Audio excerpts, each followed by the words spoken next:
Hi everyone, welcome to Extraordinary Taste. Steamed pork ribs with fermented black beans is a beloved Chinese dish commonly found on dim sum menus in Chinese restaurants. The meat, enhanced by the bold, savory flavors of the black beans, is juicy and succulent, falling off the bone. A common challenge when making it at home is that the dish turns out watery with tough meat.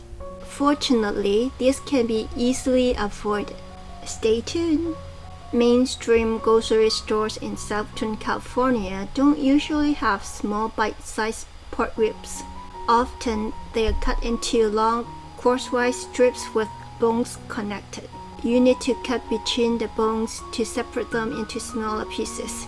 Rinse them in cold water a few times to remove any blood and bone fragments. Don't rub or squeeze them too hard, as it could cause the pieces to lose their shape or fall apart. Pork appears red because the presence of myoglobin, the main component that differentiates red meat from white meat. Myoglobin also contributes to the rich, meaty taste and texture of red meat. So it's okay to leave the red in the meat, but not the blood inside the bones. Soak the pork ribs in cold water for an hour or so to draw some of it off. This will help mellow out some of the bloody or gamey notes. After cleaning, place them in a colander and let them air dry in the fridge. Or wipe them dry with paper towels. Make sure the meat is dry before marinating it. Too much moisture in the meat will dilute the sauce and make the dish watery. These are the ingredients needed to marinate the pork ribs. Fermented black beans, also known as daoxi in Chinese, undergo a fermentation process that develops a strong, salty and umami flavor. Look for the one that has clean, natural ingredients. Wash before use to reduce their saltiness and dust, especially if the product was sun-dried. Clean gently in cold water. Wash out the outer skins that have come loose. Crush the black beans together with the minced garlic and ginger. This helps bring out their flavor and infuse into the pork ribs.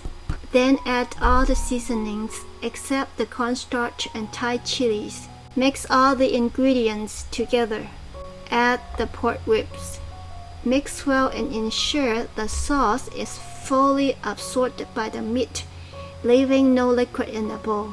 Adding of Thai chilies not just adds color, their heat balances the meat's fattiness.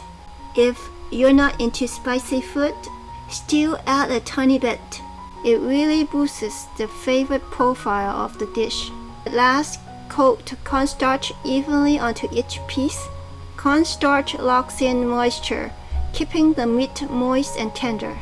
It also creates a smooth layer on the meat that enhances the texture. Add the cornstarch in 2 or 3 divisions to prevent clumping. Mix until the sauce evenly adheres to each piece, much like a thin batter. Don't add any additional oil. The pork itself is already very rich in fat. Arrange them in a single layer on a plate for even cooking. Bring a pot of water to a boil. Steam on medium-high heat for 20 minutes. In most cases, the ribs are cooked in 10 minutes. However, at this stage, the meat has not yet reached the desired level of tenderness to separate easily from the bone. It would take another 10 minutes for a total of 20 minutes to cook it until tender. Steaming for more than 20 minutes makes the meat softer, but the fat starts to render, leading to more juice loss. With that being said, the steaming time is flexible as long as it achieves the texture you enjoy. Thank you for watching. I will see you next time.